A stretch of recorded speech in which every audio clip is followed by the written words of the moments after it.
Bismillahirrahmanirrahim.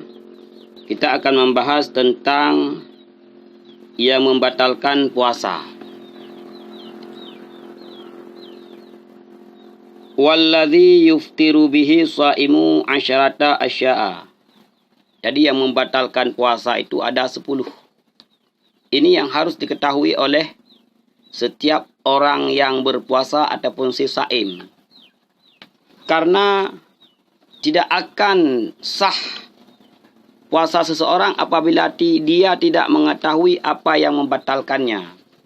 Karena ini sangat ditakutkan ketika dia berpuasa, dia telah masuk ke dalam ranah yang membatalkan puasa. Dan dia berpikir kalau dirinya masih dalam keadaan berpuasa. Nah, inilah yang perlu kita ketahui. Ahaduha wasaniha ma wasala amdan ilal jaufi lil mumfatihi aw ghairal mumfatihi kal wusuli min ma'mumatin ilar ra'si.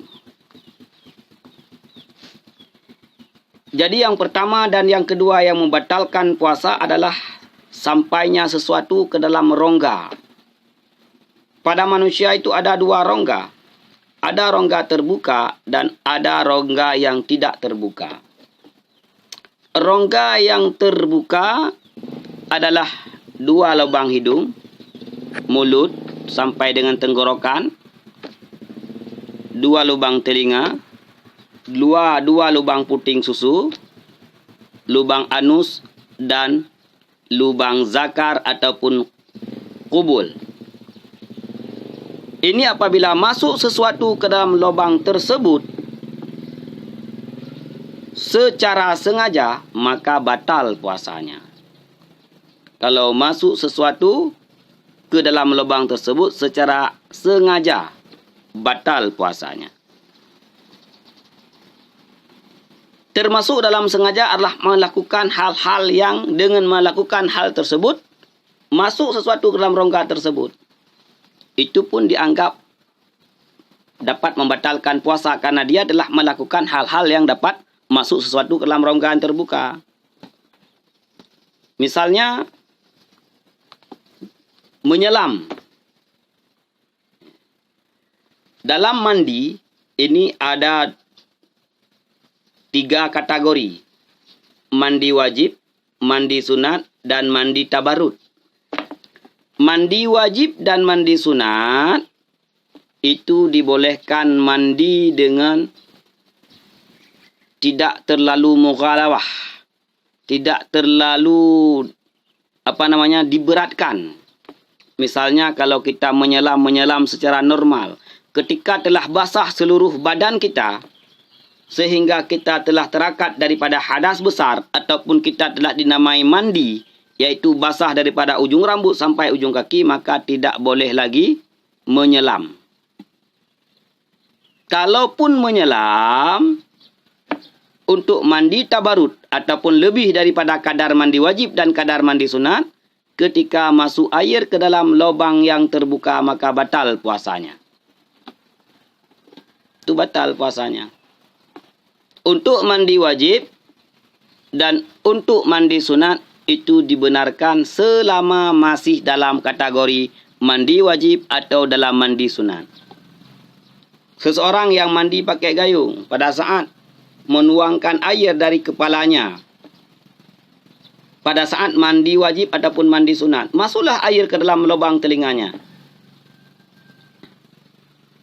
Kalau ketika itu pada saat mandi wajib ataupun mandi sunat, tidak membatalkan puasanya. Tapi kalau untuk mandi tabarut, untuk dingin-dingin dan sebagainya, itu batal puasanya. Nah, jadi memasukkan sesuatu ataupun melakukan suatu perbuatan yang dengan perbuatan tersebut masuk sesuatu ke dalam rongga yang terbuka, itu batal puasa. Orang yang membuang air besar di dalam sungai ataupun duduk dalam air, itu ketika air besarnya keluar ataupun ketika air kecilnya keluar ataupun ketika dia membuang angin, maka duburnya terbuka. Ketika duburnya terbuka, secepat kilat air itu masuk ke dalam rongganya, maka batal puasanya. Itu hati-hati. Nah, itu itu perlu kita berhati-hati. Maka mandilah pada saat bulan Ramadan itu sekadar tuntutan wajib ataupun sekadar tuntutan sunat. Sama seperti madmadah berkumur-kumur pada saat berwudu. Jadi disunatkan berkumur-kumur 3 kali. Ketika dia berkumur-kumur 1 kali, 2 kali dengan tidak terlalu memberatkan, tidak dia masukkan ke dalam mulutnya air kemudian dia buat begitu. Tidak dia buat demikian, cuma berkumur-kumur biasa, masuk air, itu tidak batal. Tapi kalau terlalu dia lakukan kemudian masuk air, itu batal. Jadi kalau tidak terlalu, tidak batal. Berkumur seperti biasa. 1, 2, 3, masuk air tidak batal. 4, masuk air batal karena itu tidak batasan lebih daripada batasan yang dituntut sunatkan. Ini berbicara tentang rongga terbuka. Yang kedua, masuk sesuatu ke dalam rongga yang tidak terbuka. Apa itu rongga yang tidak terbuka? Dikhususkan di sini. Min ma'mumatin ila ra'si. Apa itu ma'mumatin? Fa innal ma'mumata bil hamzi jarhun yasilu ila kharitatid dimaghi. Itu yang dimaksudnya. Jadi luka makmumah. Luka makmumah adalah luka di kepala yang sampai kepada bungkusan otak. Jadi kalau dimasukkan sesuatu ke dalam situ, terbuka puasanya. Sedangkan luka-luka yang lain, itu tidak dinamakan. Tidak membatalkan puasanya. Kena parang di tangan, di kaki, di paha dan sebagainya, itu tidak membatalkan puasa. Namun kalau kena di kepalanya sampai kelihatan bungkusan otaknya, kemudian dia masukkan sesuatu, batal puasanya. Ini khusus pada makmumah.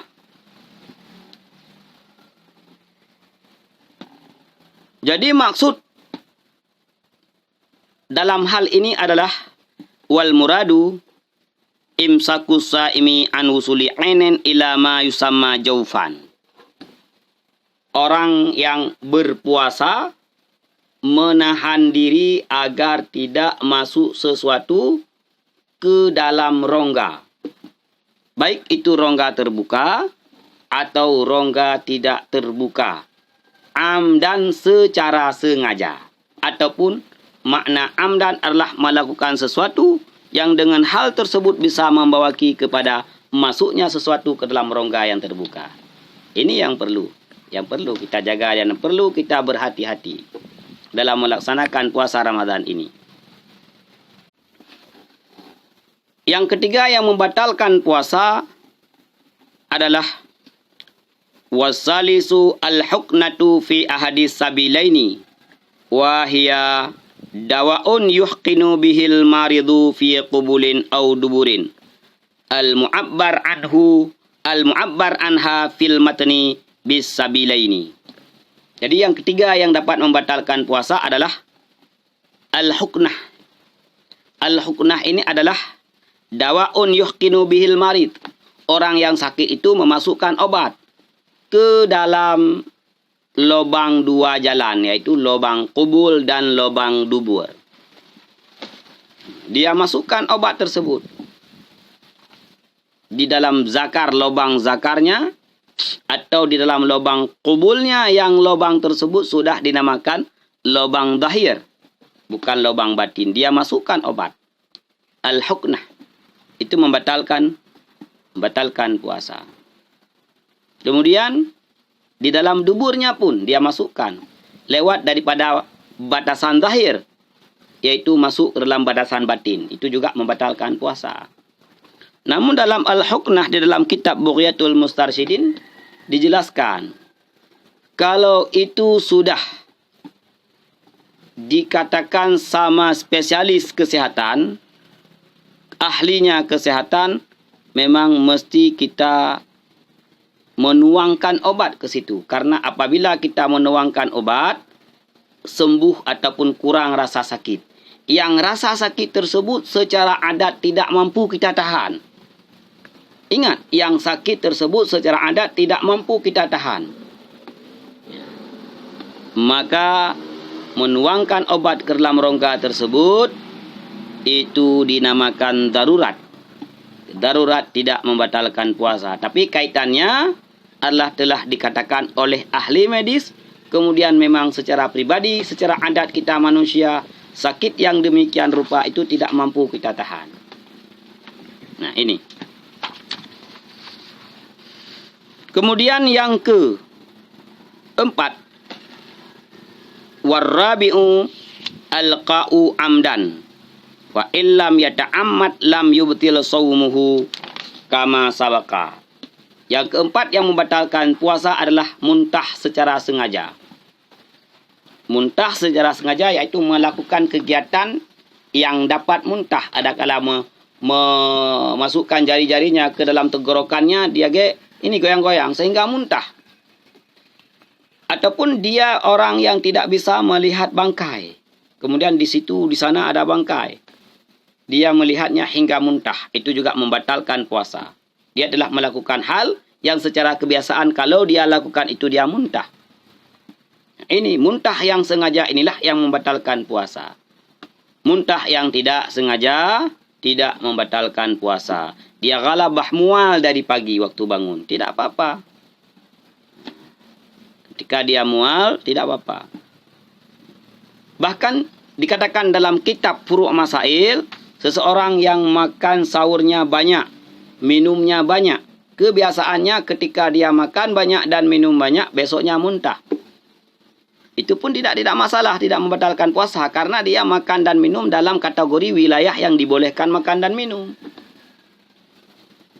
Nah ini dia.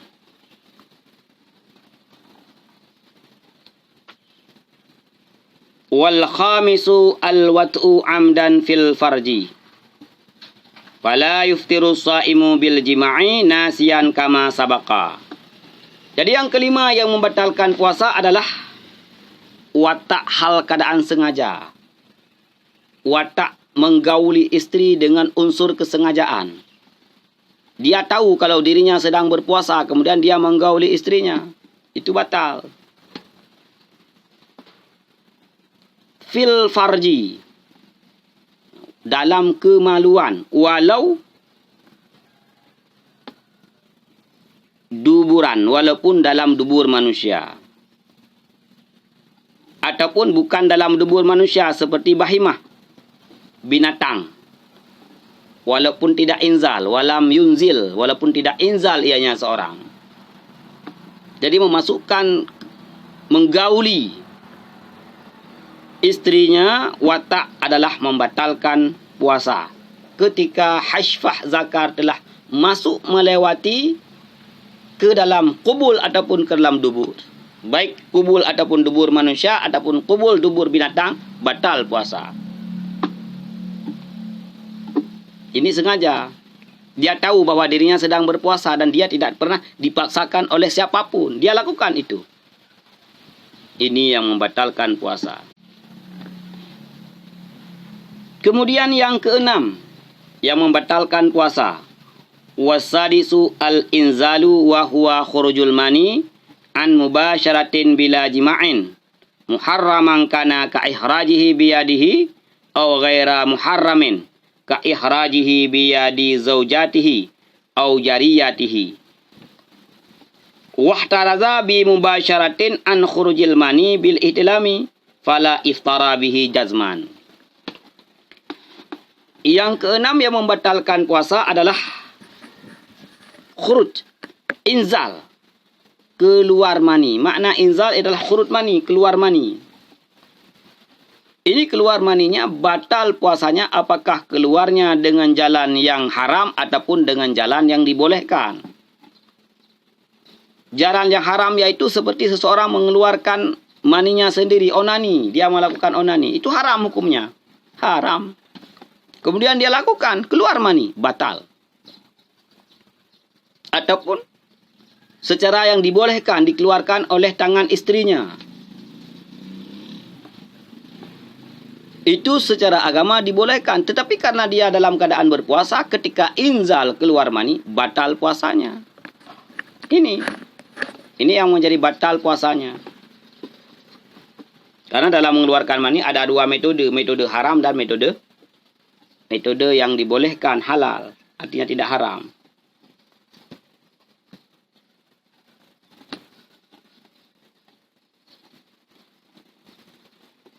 Sedangkan keluar mani dengan sebab ihtilam, bermimpi, apakah membatalkan puasanya ataupun tidak? Tidak. Seseorang yang tidur siang hari, kemudian dia bermimpi, disebabkan bermimpi dia keluar mani, maka tidak batal puasanya.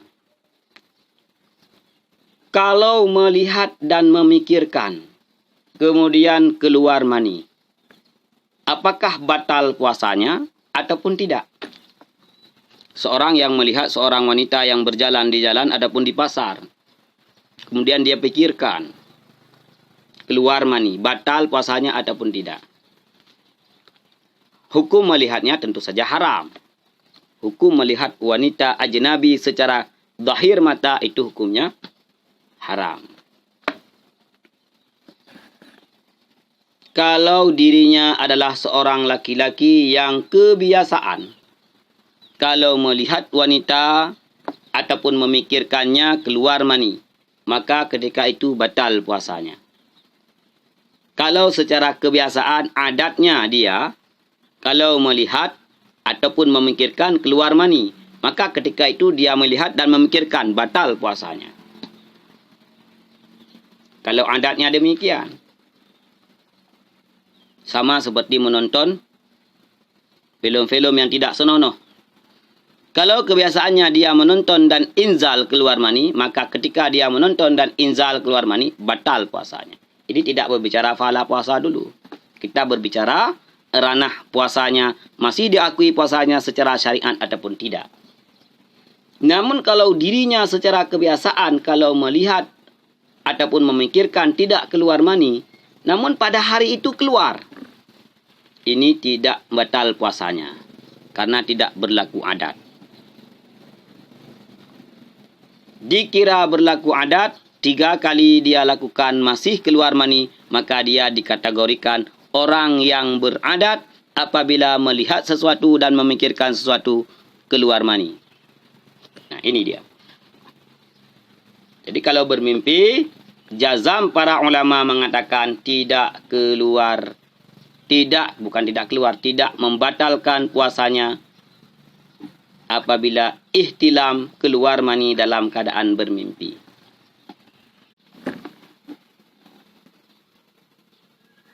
Yang ke-7, ke-8, ke-9 dan ke-10 yang membatalkan puasa.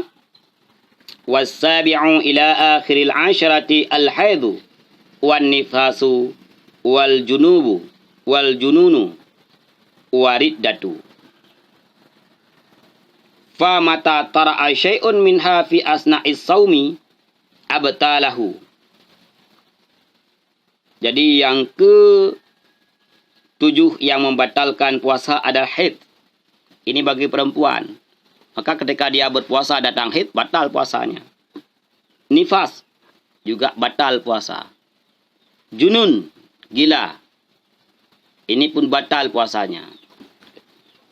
Riddah, murtad, keluar daripada Islam, ini batal puasanya.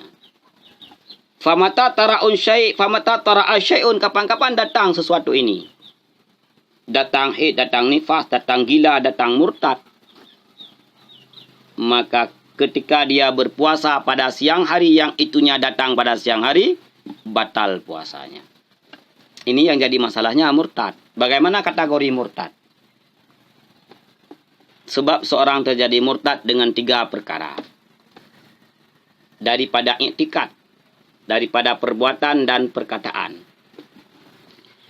Seseorang yang beriktikad yang bahwa Allah Subhanahu wa taala bukan Tuhannya. Allah Subhanahu wa taala Tuhannya lebih daripada satu. Dia iktikad, dia yakini. Maka ketika itu dia telah murtad, telah keluar daripada Islam, batal puasanya. Ini berbicara tentang iktikad. Ataupun dia beriktikad yang bahwa manusia mempunyai kekuatan sama dengan kekuatan Allah Subhanahu wa taala. Sikin bisa melukai dengan zat sikin sendirinya. nasi memberi kita kenyang dengan zat nasi. Meyakini bahawa hawadis makhluk mempunyai kekuatan sama seperti kekuatan Allah Subhanahu wa taala dan dia tidak ada hubungannya dengan Allah. Tidak ada mu'allakah, tidak ada kaitannya dengan Allah. Maka itu kafir, itu murtad, batal puasanya ketika meyakini demikian. Jadi intikad itu tidak cuma dia berintikad yang bahawa Tuhan itu lebih daripada satu, tidak. Dia berintikad yang bahawa hawadis ini mempunyai kudrah sama seperti kudrah Allah Subhanahu wa taala. Ini bisa murtad. Ini di segi intikad. Yang kedua di segi perbuatan. Menyembah. Bersujud. Dengan tujuan menyembah sama seperti menyembah Allah Subhanahu wa taala. Rukuk, yang rukuk dia lakukan sama seperti menyembah Allah Subhanahu wa taala. Rukuk dan sujud yang ia lakukan untuk menyembah selain Allah. Ini murtad. Batal puasanya. Yang ketiga yang perlu kita hati-hati adalah perkataan. Mengatakan Tuhan itu dua, Tuhan itu lebih daripada satu. Menghalalkan yang haram, mengharamkan yang halal. Meringan-ringankan syariat. Mungkin kita tidak pernah mengatakan bahawa Tuhan itu dua, tiga dan sebagainya. Tetapi kita sering mengatakan ketika ada kambing yang ditabrak oleh mobil ataupun motor mati. Kemudian ingin kita makan. Seseorang mengatakan sebelihlah. Toh dia kan darahnya masih panas. Seseorang lain mengatakan tidak bisa kita menyembelihnya ketika dia tidak mempunyai hayah mustaqarah. Memang ketika binatang mati itu awalnya panas darahnya. Tidak boleh. Ini sudah jadi bangkai. Seorang lagi mengatakan, bangkai yang demikian kan halal juga. Bisa dimakan. Halal ini. Masa kambing haram? Halal lah memakannya. Kambing yang demikian. Ini dia. Menghalalkan yang haram. Ketika sesuatu yang sudah qat'i haram. Sesuatu yang sudah qat'i halal. Dia tukar balikan. Yang haram dia halalkan, yang halal dia haramkan. Itu binasa Islamnya. Murtad dia. Meringan-ringankan syariat. Azan telah berkumandang. Allahu Akbar, Allahu Akbar. Seorang teman menanyakan, yuk kita masjid itu sudah azan. Dia menjawab, pergilah. Kamu yang dipanggil. Saya bukan orang yang dipanggil oleh azan. Jadi dia mengakui bahwa dia tidak merasa dipanggil. Artinya dia bukan Islam. Ini sudah murtad. Ini belum lagi tidak melakukan ibadah-ibadah yang diwajibkan oleh Allah. Yang dia ingkari kewajibannya. Ini yang jadi masalah. Maka tentang murtad ini yang perlu kita jaga, yang perlu kita hati-hati. Diam itu lebih baik daripada mengatakan sesuatu yang tidak kita paham. Mudah-mudahan dalam puasa Ramadan ini kita dapat menjaga puasa kita penuh sebulan penuh dengan menjaganya daripada yang membatalkan puasa. Mudah-mudahan kita menjadi orang yang saim, berpuasa secara syariat, berpuasa secara hakikat. Tentunya Allah Subhanahu wa taala menerima puasa kita. Amin. Amin ya rabbal alamin.